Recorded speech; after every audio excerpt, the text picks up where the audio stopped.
This is Dr. Ron's Words of Wisdom, words on leadership, goal setting, productivity, and a whole lot more. I trust that you will consider this like a vitamin or a supplement for your mind and heart. And wherever you receive podcasts, would you please subscribe to Dr. Ron's Words of Wisdom, leave a rating and a brief written review. It will enable others to be able to locate this podcast. I really appreciate it. What do you do when your life faces a major disruption? It seems to me that there are major disruptions in life that happen about every 10 years. I mean, in your country, where things really are so different that we're not quite sure how we're going to make it. I just think in my lifetime, I think of 9/11. I was actually in Charleston, South Carolina in a meeting when someone told us what had happened and we listened to it. And in those days, I lived in suburban Kansas City and was in South Carolina. We weren't able to fly home. We were able to rent the last car at the Charleston, South Carolina airport. We picked up some folks along the way, and about 4 of us made our way across the country to home. It was eerily silent. In those days, I was in charge of pastoral ministry for my denomination, and I quickly got a friend to kind of put some things together, and we came up with some resources for what were pastors going to say that coming Sunday. That was disruptive, but as all disruptions, when you go into them, you have no idea, is this so life-altering and so life-changing that things will never snap back like they were before? And in this country and most countries of the world, there are several things that transpired. There was an economic component. Air travel became much different. The security measures, going to sporting events, going to amusement parks, going anywhere where large crowds gathers, changed from that moment in 2001. Then interestingly, at least in the U.S., when we had that major economic downturn in 2008, 2009, I was actually living in Detroit, which was sort of the epicenter when we didn't know at that point whether the auto industry was even going to survive. When I was a little boy, 3 of the largest 5 corporations in the world, did you hear that? In the world, were headquartered in Detroit. These auto industries where people had made livings for generation now look like it would go away. Now, I know that you were feeling the impact of that time wherever you live, but just imagine working at a church in Detroit during those, we didn't know if we were going to make it. It was an economic difficulty. It was psychologically difficult. And it's taken 10, 12 years to get back to where we were. It shapes your leadership. I had to look out at people every week who didn't know if they would have a job, people who had great jobs who right now couldn't get a job selling hot dogs or working at a car wash.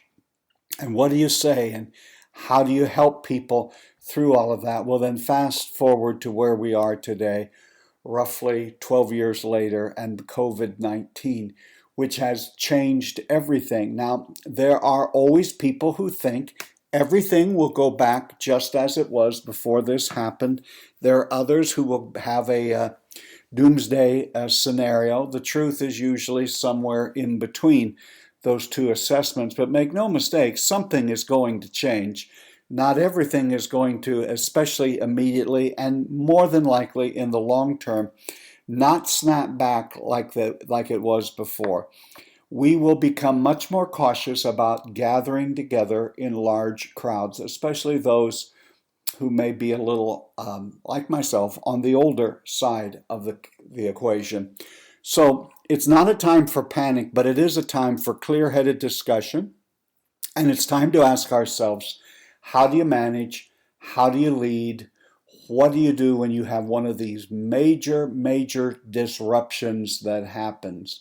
I'm going to give you about 7 things that I think you need to do today. The first is, it's at these unsettling times, in these times when everything seems to be shaken, that we find out what we really believe.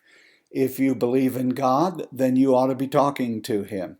If you're a person of faith, it's a time to deepen your faith, not to run around and scream and holler the end is near, but just be reminded what it is you believe.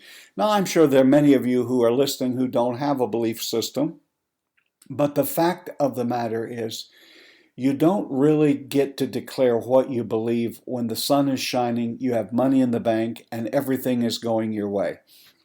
When you really get to define who you are, what you believe, is when things are against you and things aren't going well. So right now, take some time and just remind yourself of what your core beliefs are, what your core values are, who you are, what you believe, and regardless of what circumstance you find yourself in presently, it does not change your belief system. The second thing is acknowledge your anxiety.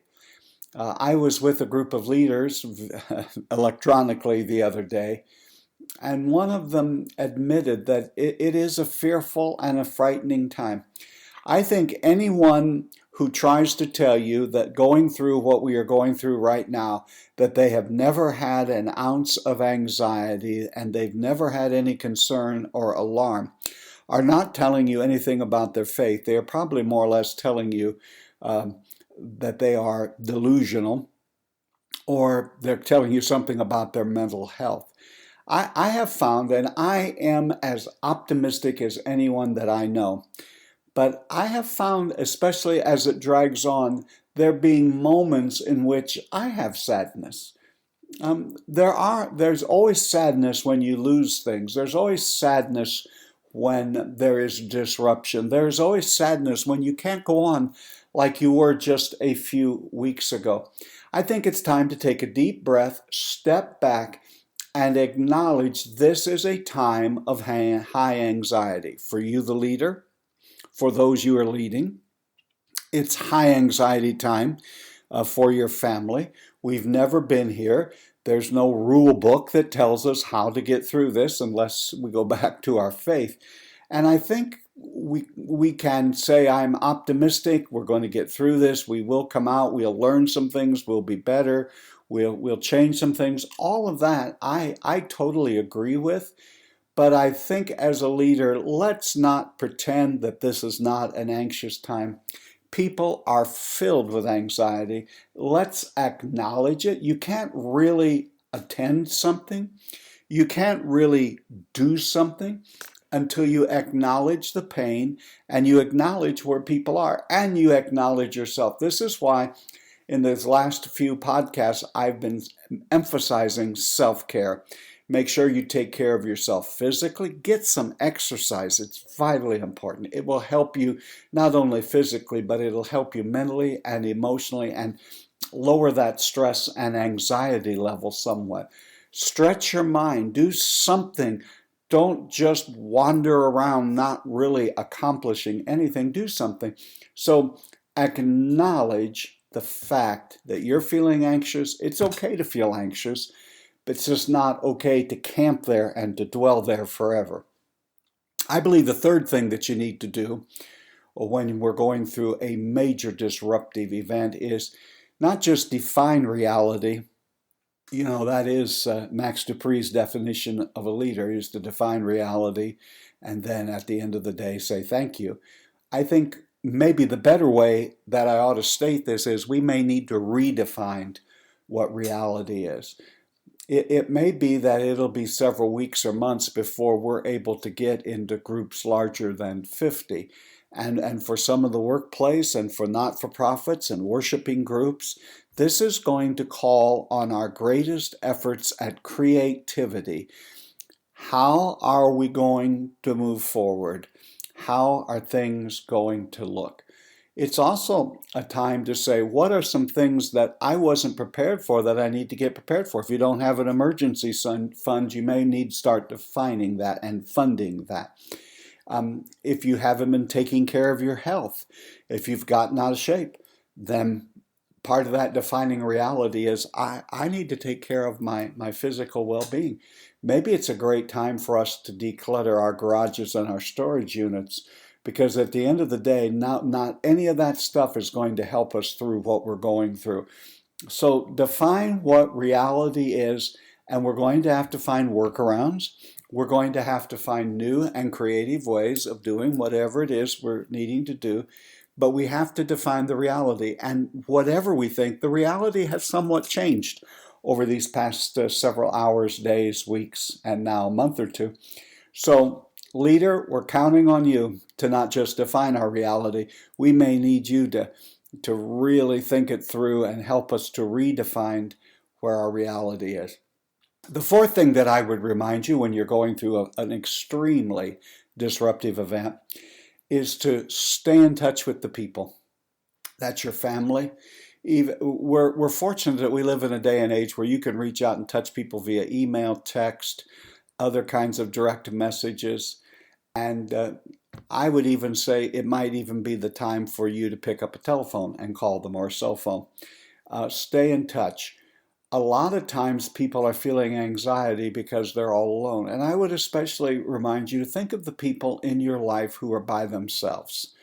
They don't have a spouse to talk to. They have no one in the house with them.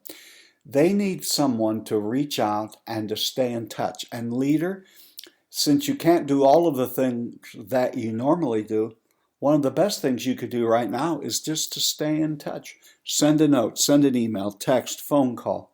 Just let them know you're thinking about them. If you're a person of prayer, faith, tell them you're praying for them. This is not the time to lose touch. This is a time to really reach out and touch people. I would say that the fifth area is to communicate. I say this on nearly every broadcast, but you can't over-communicate, and you certainly can't over-communicate when you're going through something like this. So find a way that you can just say, this is what we're going to do.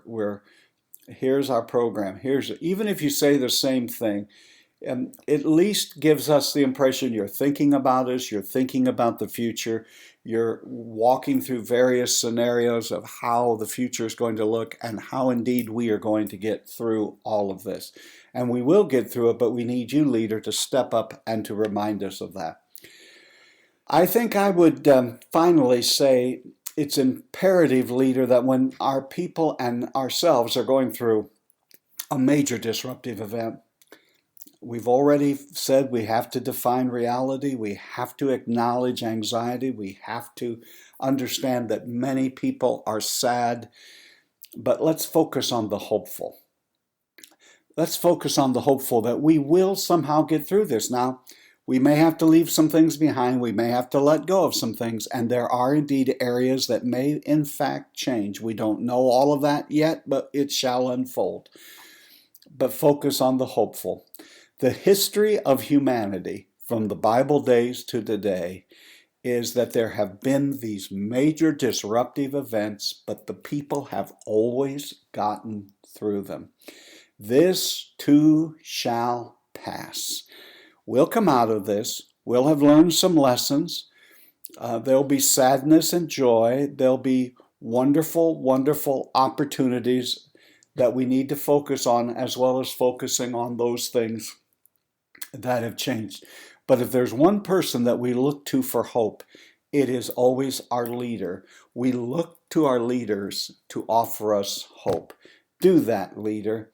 You've been listening to Dr. Ron's Words of Wisdom, words on leadership, goal setting, productivity, and a whole lot more. I trust today that perhaps this was like a vitamin or a supplement for your mind and heart. And please, wherever you receive podcasts from, would you please subscribe to Dr. Ron's Words of Wisdom?